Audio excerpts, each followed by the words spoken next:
Your Honor, we are demanding immediate control of the estate because the respondent is a thief. She did not care for him, she held him hostage. My sister's lawyer pointed a finger straight at my face. She is a glorified nursemaid who manipulated a dying man. He cannot be trusted with $5, let alone $8 million. My sister Olivia let out a sob that sounded expensive. She stole our last years with him, she cried. The judge looked at me. Ms. Vale, do you object? I did not stand up. I just checked my watch. Not yet, I said.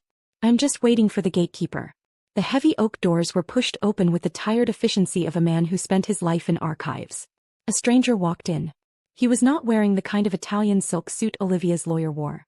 He was wearing a gray off-the-rack number that was a size too big in the shoulders, and he carried a briefcase that looked like it had survived a war zone. He did not look at the gallery. He did not look at my parents, Mark and Deborah, who were craning their necks like curious vultures. He walked straight to the clerk's desk, placed a thick, sealed envelope on the wood and turned to the judge. Your Honor, he said, his voice dry as dust. I am representing the Trust Department of Hawthorne National Bank. We are the successor trustee for the estate in question. The air in the courtroom changed instantly. It went from the sticky, emotional heat of a family feud to the absolute zero of corporate finance. Olivia's lawyer stood up, his expensive chair scraping loudly against the floor. Objection. We have not been notified of any corporate trustee. This is a probate matter. Sit down, counsel, the judge said, not even looking up. He was already slicing open the envelope. The sound of tearing paper was the only noise in the room. I watched my mother's hands clasped together in her lap, her knuckles turning white. She looked at me, confusion warring with anger in her eyes. She wanted to know why I was not panicking. She wanted to see the fear she had planted in me since I was 14. But I was not afraid. I was the one who had driven Grandpa to the bank 3 years ago. I was the one who sat in the lobby while he signed the papers. I knew exactly what was in that envelope. The judge pulled out a document, scanning the header. Then he peered over his spectacles at Olivia. Ms. Vale, the judge asked. Are you aware that your grandfather's assets were placed into an irrevocable trust prior to his death? He was confused, Olivia blurted out, her voice shrill. He did not know what he was doing. That is why we are here. The certification of trust says otherwise, the judge replied calmly. He turned a page. And it contains a very specific provision regarding legal challenges. He cleared his throat and read aloud. Article 9, Section C, the No Contest Clause. Any beneficiary who seeks to obtain an adjudication in any proceeding attacking the validity of this trust, or who challenges the competency of the grantor, shall immediately forfeit any and all interest in the trust estate, treating said beneficiary as if they had predeceased the grantor without issue. The silence that followed was heavy, suffocating. I looked at my father. Mark's mouth hung slightly open. He was a man who prided himself on intimidation. He bullied waiters. He bullied contractors. He bullied me. But he was staring at the man in the cheap suit with pure, unadulterated dread. You cannot bully a bank. You cannot gaslight a contract. Olivia's lawyer looked like he had just swallowed a lemon. He knew exactly what had just happened. By filing that emergency petition claiming Grandpa was incompetent and the estate was at risk, they had not just started a fight. They had pulled the pin on a grenade they were holding. Your Honor, the lawyer stammered, sweating now. We withdraw the motion. We were acting on incomplete information. The motion is already filed and entered into the record, the judge said, closing the folder. The trust is active. The trustee is present. The assets are secure. Your request for emergency control is denied. My mother let out a sharp gasp, grabbing my father's arm. Olivia turned to me, her eyes wide and wet with panic. You knew, she hissed, loud enough for the bailiff to step forward. You let us do this. I looked her dead in the eye. I told you to wait. They thought they were fighting a helpless sister. They forgot that for the last decade, my job has been managing the lives of people far more powerful and ruthless than them. I did not need to scream. I just needed to let them sign their names on the dotted line. The trap had snapped shut. And they were the ones who set the bait. The courtroom buzzed with the low, frantic energy of a hive kicked over. Olivia's lawyer was leaning over the table, whispering furiously to my parents. My mother, Deborah, looked like she was trying to shrink inside her morning coat. My father, Mark, just stared at the empty space where his millions used to be, his face a mask of sweating, red-faced disbelief. They looked terrified. For the first time in my life they looked small. I leaned back in the hard wooden chair and watched them unravel. It was fascinating, really. Like watching a building collapse in slow motion. You see the cracks before you hear the sound. And as I watched Mark wipe a line of sweat from his upper lip, the memory hit me. Hard. It was not a courtroom. It was a kitchen. 15 years ago. The air smelled like stale scotch and impending doom. I was 14. My jaw was swollen, throbbing with a dull, rusty ache. I had just come home from emergency dental surgery. My bite had been misaligned, grinding my molars to dust, causing migraines that made me black out. The surgery cost $12,000. That same week, my parents' construction business filed for Chapter 7 bankruptcy. They sat me down at the table. My mother was crying, the same performative, jagged sobs she was using right now in court. My father was pacing, a glass of amber liquid splashing over his knuckles. We lost it all, Mark had roared, slamming his hand on the table. The house. The trucks. The contracts. Gone. He pointed a shaking finger at my swollen face. Because of you. If we had not spent that capital on her teeth, he told my mother, ignoring me like I was a piece of furniture, we could have floated the loan. We could have survived the quarter. He drained us, Dip. She bled us dry. I believed him. God, I believed him. I sat there, 14 years old, mouth full of cotton gauze, and accepted the weight of their failure. I took it onto my narrow shoulders. I internalized the idea that I was the money pit. The bad luck charm. The reason they went from country clubs to rentals. They told that story to everyone. Thanksgiving. At Christmas. We would still be in the big house if Caitlin had not needed that surgery. It became family lore. A convenient, jagged rock they could throw at me whenever they needed a scapegoat for their own incompetence. Then Olivia came along. Born 3 years after the crash, right when Dad scammed his way into a new loan. She was the phoenix. The fresh start. She was untainted by their failure. He got the dance lessons. He got the private tutors. He got the love. I got the bill. I spent my 20s paying a debt that did not exist. I paid their rent when Mark forgot to save for taxes. I bought their groceries when Deborah spent the food budget on a networking lunch. I thought if I paid enough, if I bled enough, eventually the ledger would balance. Eventually they would forgive me for existing. It was not until I started working for my boss, a man who actually understood how money works, that I ran the numbers. $12,000 does not bankrupt a multimillion-dollar company. Fraud does. Embezzlement does. Spending operating capital on vacations does. They did not lose the business because of my teeth.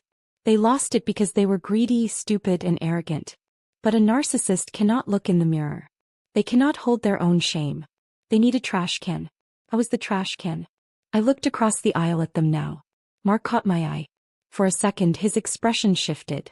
He looked at me the way he used to look when he needed rent money, expectant, demanding, assuming I would fix it because I owed him. He thought I was still that 14-year-old girl with the swollen jaw, desperate to be forgiven.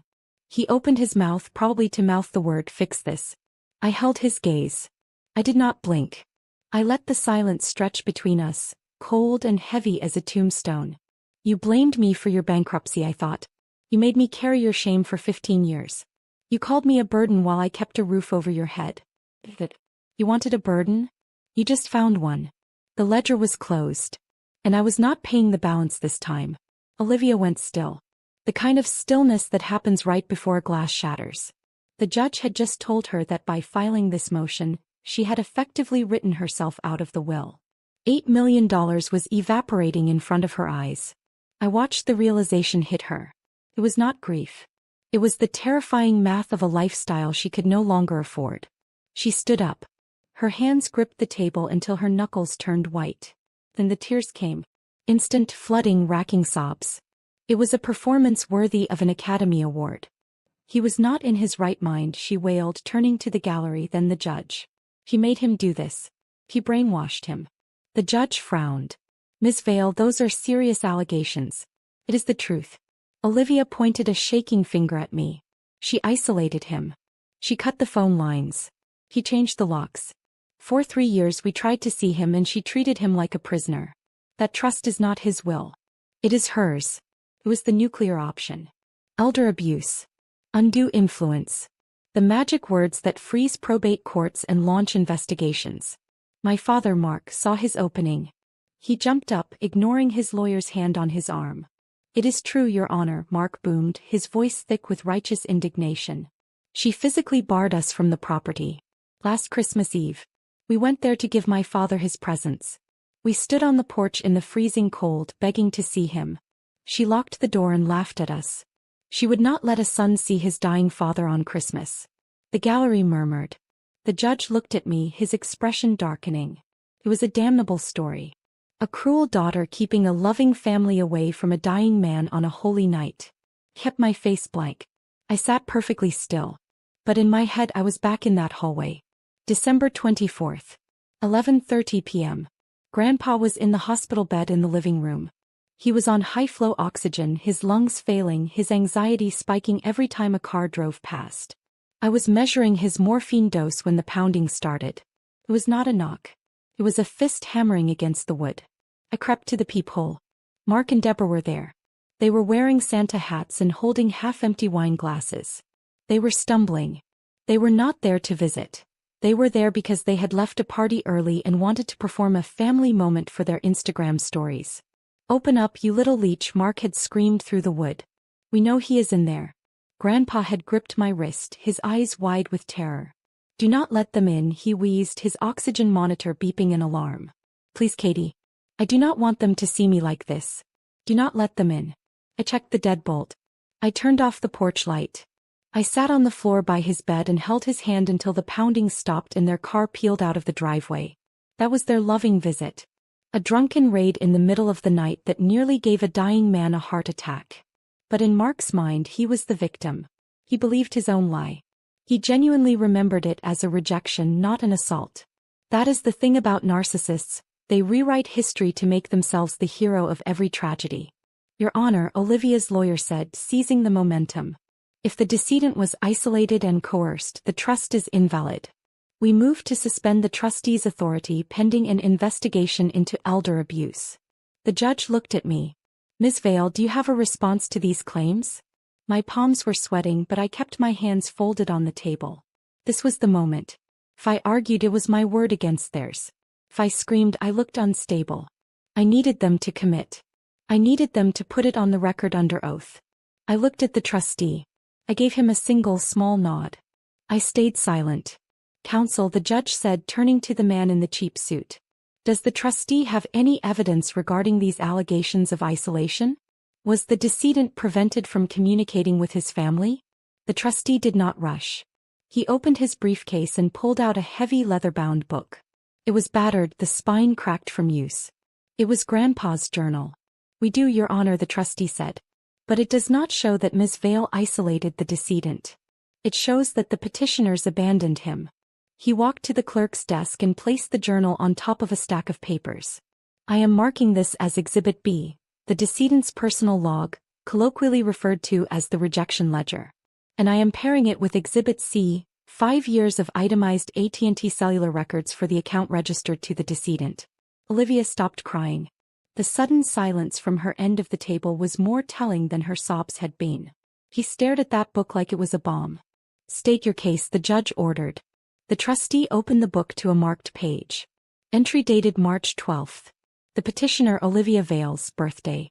He read Grandpa's handwriting, his voice void of emotion. "Called Lyft to sing happy birthday. Sent to voicemail. No call back." Then he picked up the phone bill. AT&T record for March 12th. Outgoing call to the number ending in 4492. Duration for seconds. No incoming calls from that number for the remainder of the month. My mother winced. Olivia looked down at her hands. The trustee turned the page. Entry dated June 19th.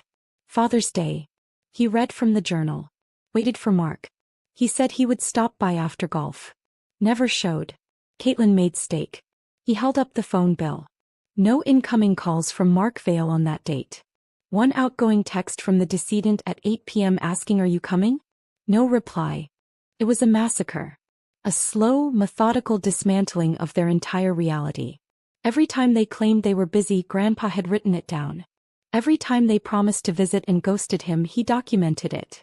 The ledger was a timeline of their selfishness, written in the shaky hand of a man who just wanted to see his family.